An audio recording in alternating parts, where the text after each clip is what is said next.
en Romanos capítulo 11.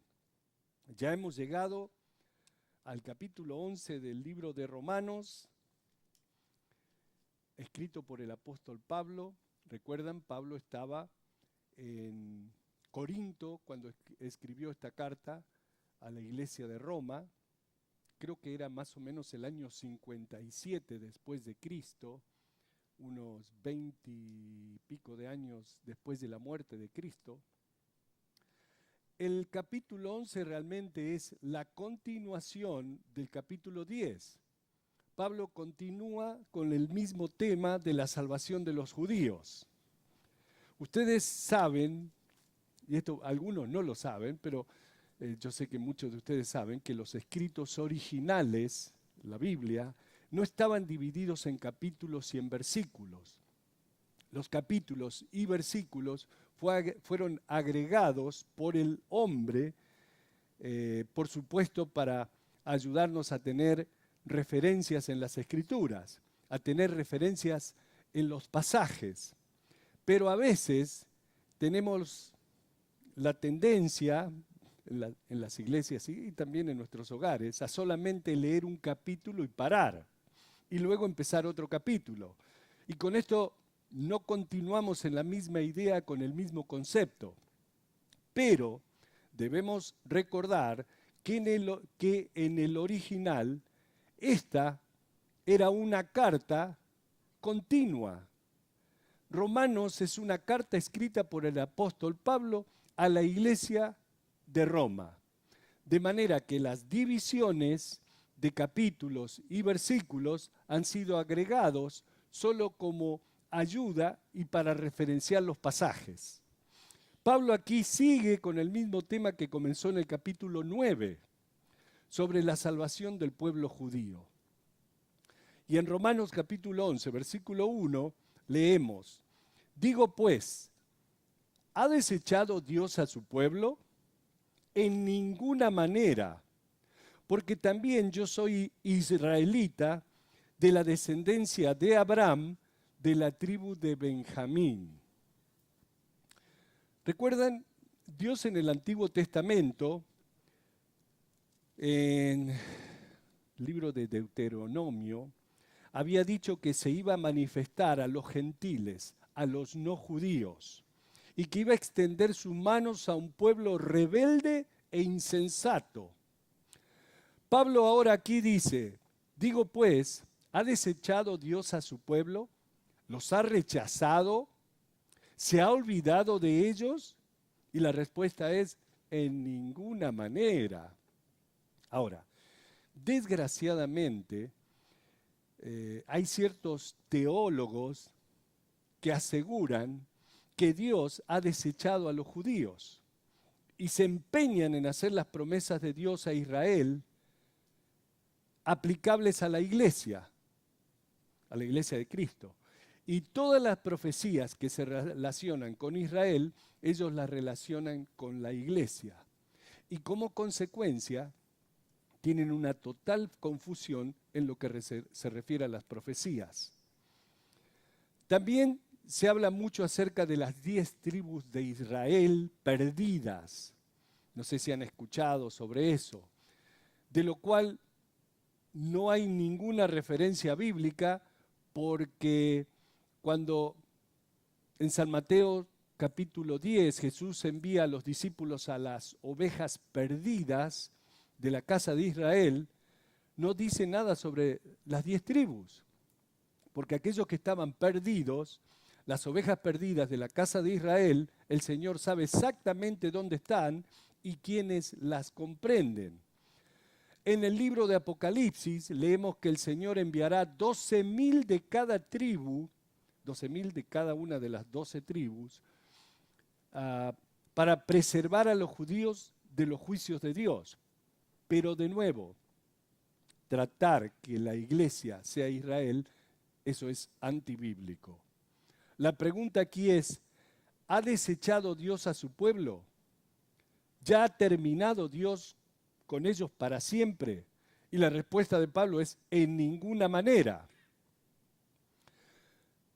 El cuadro completo de la profecía en el Antiguo Testamento trataba con la caída de Israel, pero no para desecharlos para siempre, sino para que se levanten nuevamente, para que regresen a Dios. Y es interesante porque tenemos un caso parecido en el Antiguo Testamento, cuando Dios le dijo al profeta Oseas que tomara por esposa a una prostituta. Oseas obedeció a Dios y tomó una prostituta llamada Gomer. Y tuvo 2 hijos con ellas. Y a sus hijos les puso nombres proféticos o nombres con significados proféticos, como era en ese tiempo con los nombres de los hijos de los hebreos. A uno de sus hijos lo llamó Lo-Ammi, lo cual significa no mi hijo. Ocurrió que mientras estaban casados, la esposa de Oseas regresó a sus antiguas prácticas de la prostitución y tuvo un hijo que no era de él. Finalmente, ella dejó a Oseas y su vida se convirtió en un completo desastre, hasta que se volvió una esclava casi destituida y destruida. Entonces, Dios le dijo a Oseas: anda y tómala de nuevo, cómprala de su esclavitud, lávala, límpiala y tómala como tu mujer nuevamente. Y la vida completa de Oseas con esta mujer infiel se convirtió en una figura de la relación de Dios con la nación de Israel, en cómo la tomó, se casó con ella, con las glorias de ese primer florecimiento del amor, pero luego, al igual que Israel, empezó a seguir a otros dioses. Empezaron a abandonar las fuentes de agua viva de nuestro Señor y adoraron ídolos, hasta que finalmente le dieron completamente la espalda a Dios. Pero el amor de Dios, que no muere, por supuesto, los traerá de regreso y empezará una nueva obra de restauración de Dios con ellos, lo cual todavía es futuro. Pero un día ocurrirá. De manera que Dios no ha desechado a su gente para siempre. Tú eres un hijo o una hija de Dios si has aceptado a Cristo Jesús. Y vas a cometer errores. Pero Dios no te va a desechar para siempre. Siempre tienes el arrepentimiento. Y Dios te abre los brazos para que regreses a Él. Pablo dice, porque también yo soy israelita de la descendencia de Abraham, de la tribu de Benjamín. Bueno, en esa época ellos sabían exactamente de qué tribu descendían. Y era muy importante para ellos. Ahora es imposible saberlo ya que se han perdido sus genealogías. Y no pueden decir con exactitud de qué tribu son, aunque saben que son judíos. Pablo era de la tribu de Benjamín. Recuerdan que Israel se componía de 12 tribus diferentes y cada tribu era un hijo de Jacob. Jacob tuvo 12 hijos varones o algo así, y entonces de cada hijo de él, y algunos eran nietos también, pero eso lo estudiamos en el Antiguo Testamento, de ellos descienden los judíos, las 12 tribus. Entonces ellos se enorgullecían diciendo, yo soy descendiente de fulano, de Rubén, de Leví, que descendían todos los sacerdotes, los que servían en el templo, los que Jesús descendía de Judá, imagínense. Y Pablo de Benjamín, que era el más chico de los hijos de Jacob. Así que, versículo 2, no ha desechado Dios a su pueblo, al cual desde antes conoció. ¿O no sabéis qué dice de Elías la Escritura, cómo invoca a Dios contra Israel diciendo: Señor, a tus profetas han dado muerte y tus altares han derribado y solo yo he quedado y procuran matarme? Pero ¿qué dice la divina respuesta? Me he reservado 7,000 hombres que no han hablado, que no han doblado la rodilla delante de Baal. El profeta Elías, el gran profeta Elías, experimentó una de las mayores victorias de su carrera cuando desafió a los profetas y sacerdotes del dios Baal en el monte Carmelo. Y esa historia está en Primera de Reyes capítulo 18.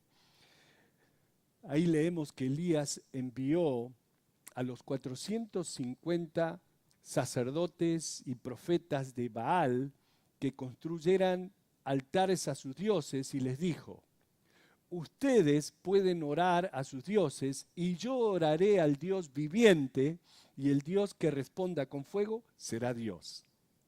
¿Ok? Ustedes oren a sus dioses, yo voy a orar al Dios viviente. Y por supuesto, los sacerdotes de Baal oraron y no pasó nada.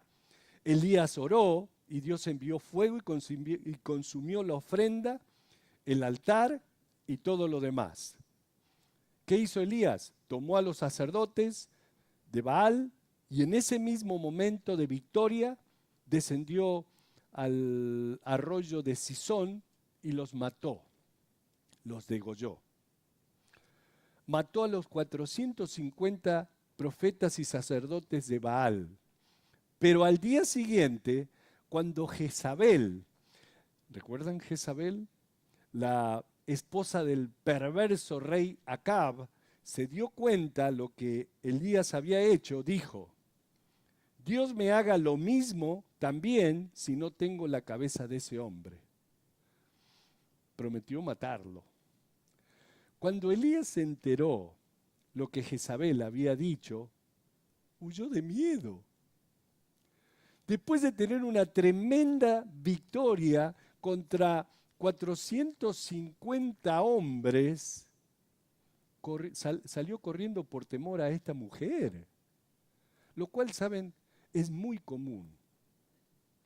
Después de las... no es que te asustes con una mujer, sino que bueno, algunos nos asustamos.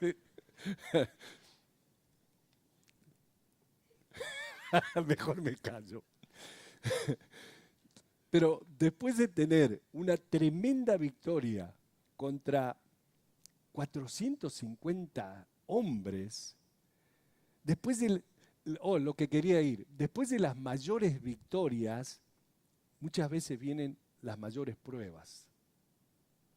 Y tenemos un ejemplo en San Lucas capítulo 4, creo que es, cuando Jesús, después de haber sido bautizado por Juan con el Espíritu Santo que descendió sobre él, recuerdan, fue probado por 40 días en el desierto. Elías no tuvo temor de enfrentar a 450 profetas y sacerdotes del rey, del dios Baal, pero ahora está huyendo de una mujer enojada. Huyó hasta el monte de Sinaí y se escondió en una cueva. Y cuando estaba parado en la entrada de la cueva, en Primera de Reyes capítulo 19, el Señor le dijo: Elías, what are you doing there, man? ¿Qué haces allí? Él respondió: he sentido un vivo celo por Jehová, Dios de los ejércitos, porque los hijos de Israel han dejado tu pacto, han derribado tus altares y han matado a espada a tus profetas, y solo yo he quedado y me buscan para quitarme la vida. Eso está en Primera de Reyes capítulo 19, versículo 10. Dios, cuando Elías responde eso, Dios le dice a Elías: nene, tengo 7,000 que no han doblado su rodilla ante Baal. Había un remanente, un remanente fiel. Y Dios sabía quiénes eran y cuántos eran. Pablo aquí nos señala que Dios siempre ha tenido su remanente fiel. Los creyentes judíos que han reconocido la verdadera obra de Dios y están caminando con Dios y están en compañerismo con Él, ellos siempre han sido un número muy especial, un remanente fiel. Pablo dice, ¿no recuerdan que en los tiempos de Elías Dios dijo, hay 7,000 que me he reservado? El verdadero remanente que adora a Dios, que sirve a Dios, que no se ha volteado y ha ido a Baal. Y luego dice, versículo 5, así también, aún en este tiempo, ha quedado un remanente escogido por gracia. Y esto es en los tiempos del apóstol Pablo, hace 2000 años atrás. Por supuesto, en sus inicios, la iglesia cristiana era una iglesia judía. Luego vinieron los gentiles, los no judíos. Pero al principio era estrictamente judía. Ellos eran ese, como dice, ese remanente fiel de Dios, quienes ahora son escogidos por gracia. Versículo 6. Y si por gracia, ya no es por obras. De otra manera, la gracia ya no es gracia. Y si por obras ya no es gracia, de otra manera la obra ya no es obra. O sea que, si por obras ya no es gracia. En otras palabras, la gracia y las obras son mutuamente excluyentes. ¿Por qué? Porque gracia significa recibir algo inmerecido, recibir algo que no me merezco.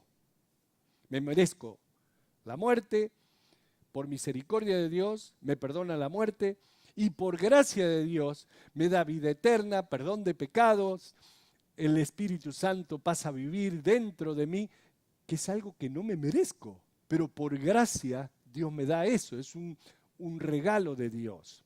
De manera que si espero que Dios acepte por su gracia, me acepte por su gracia, entonces no hay ninguna obra que yo pueda hacer,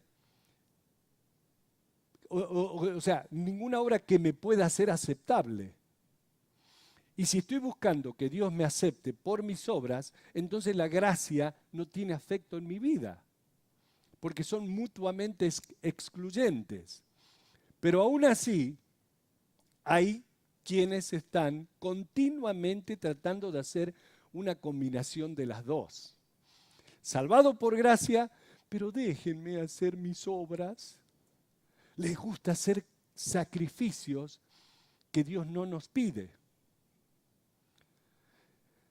Si Dios mandó a la cruz a Jesús a morir por mí, por su gracia, la muerte que yo debía por mis pecados, entonces ya no tengo que hacer ninguna obra, no tengo que hacer ningún sacrificio, porque Él ya lo hizo por mí. Lo único que debo hacer yo es creer en Él, aceptarlo por fe, sin ningún sacrificio. Esa es la gracia de Dios. Las obras son buenas y aceptables cuando son el fruto del Espíritu Santo trabajando en la persona. Cuando sirves en la iglesia o cuando ayudas a alguna obra misionera, esos son los frutos del amor de Dios en ti. Pero no cuando lo hacemos pensando que son necesarias para nuestra salvación. Pablo dice, pero si es por gracia, no puede ser por obras. Y si es por obras, entonces no puede ser por gracia. Son mutuamente excluyentes. ¿Qué pues? Versículo 7. Lo que buscaba Israel no lo ha alcanzado, pero los escogidos sí lo han alcanzado y los demás fueron endurecidos. Ok, ¿qué es lo que buscaba Israel? Buscaba ser justa ante Dios a su manera. Ese era todo el propósito del sacrificio de la ley, desarrollar una posición de justicia ante Dios. Ahora, es interesante que Pablo haga referencia aquí sobre lo que estaban buscando por las obras. Y es interesante porque eso continúa hoy en día en el presente. El judío hoy en día continúa tratando ser aceptado sobre la base de sus buenas obras. Ustedes saben que hay una celebración anual que se llama Yom Kippur, que este año se celebra el 29 y el 30 de septiembre. Antiguamente, el Yom Kippur era un día de sacrificio en el que el sacerdote entraba al lugar santísimo del templo con la ofrenda delante del Señor, pero ahora no es así porque ya no tienen templo en Jerusalén y ya no hacen sacrificios de animales. Ahora, este día de Yom Kippur es un día de reflexión en el que el pueblo judío se sienta, reflexiona sobre sus buenas y malas obras y balancea las buenas obras contra las malas, tratando de encontrar la aceptación de Dios en base a las buenas obras. Pablo habla de ellos haciendo esto en sus días, pero los judíos continúan haciendo esto en el presente. Continúan buscando la aceptación de Dios sobre la base de sus buenas obras. Ahora, los judíos no están solo en esto. Ese mismo concepto se ha infiltrado en la iglesia. En muchas iglesias hay gente que está mirando sus obras como la base de ser aceptados por Dios. Dios me acepta si soy fiel a las ordenanzas de la iglesia, los sacrificios de la iglesia, los sacramentos de la iglesia. Gente que está buscando la aceptación en la base de sus buenas obras. Y cuando buscan hacer buenas obras como la base para ser aceptado por Dios, eso seguramente los motiva a trabajar más y más. Y pobre gente, porque los vemos en la calle, verdaderos obreros. Esa gente que tiene como práctica de ir puerta por puerta, ya lo hemos mencionado. Y es cómico porque es fácil notar la diferencia de dónde vienen. Porque si montan bicicletas y andan con camisa blanca, mangas cortas y corbata, sabemos que son mormones, chicos jovencitos. Ahora, si se visten de saco y corbata y cargan un pequeño portafolios, un portarrevistas, entonces sabe que están trabajando a través de los testigos de Jehová. Ambos son sistemas que se predican sobre las obras y están mirando a sus obras como la base para ser aceptados. Pablo aquí dice que si es por obras, entonces no es más por gracia. No puede ser de ambos. De manera que Israel no obtuvo esa aceptación de justicia delante de Dios, porque ellos la buscaron por sus obras, por lo cual solo algunos la obtuvieron, solo los que eligieron aceptarlo por gracia. Y dice que los demás fueron endurecidos. Versículo 8, como está escrito, Dios les dio espíritu de estupor. Busqué en el diccionario qué significa estupor.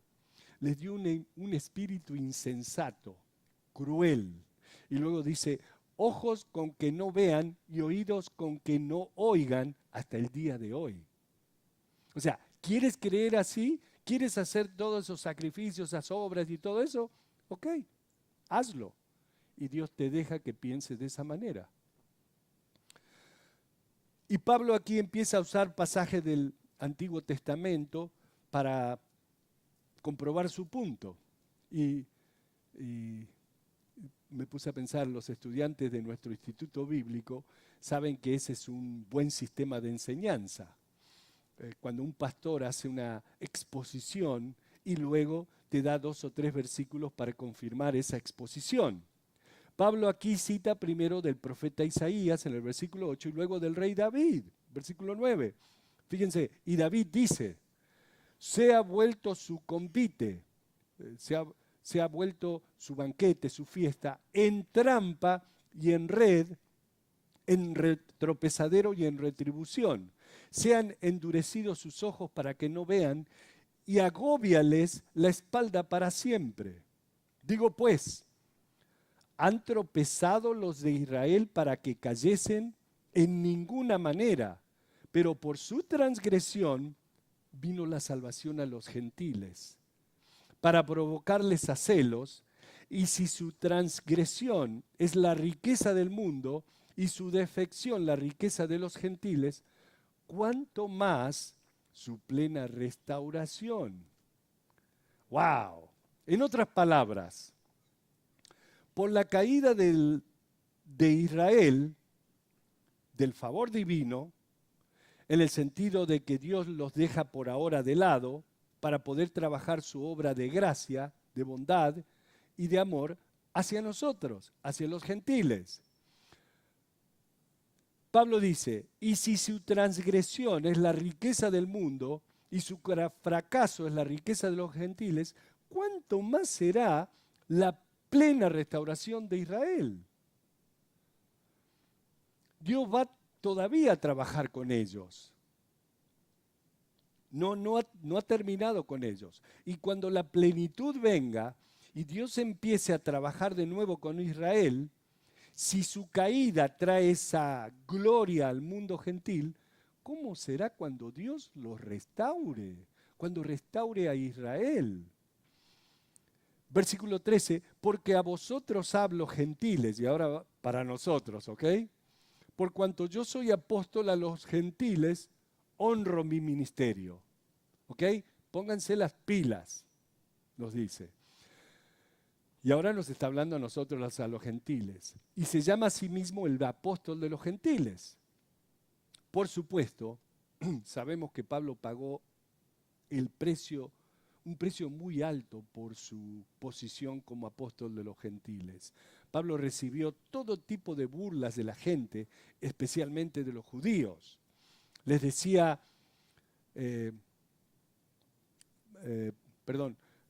Pablo entre los judíos era considerado como un traidor, porque les decía a los gentiles que no necesitaban obedecer la ley de Moisés para ser aceptados por Dios. Les decía que todo lo que tenían que hacer era creer en Cristo Jesús. Y les decía a los gentiles que no tenían que ofrecer sacrificios en el templo para ser salvos. Que todo lo que tenían que hacer era creer en Cristo Jesús y por supuesto eso creó un gran conflicto entre los judíos que buscaban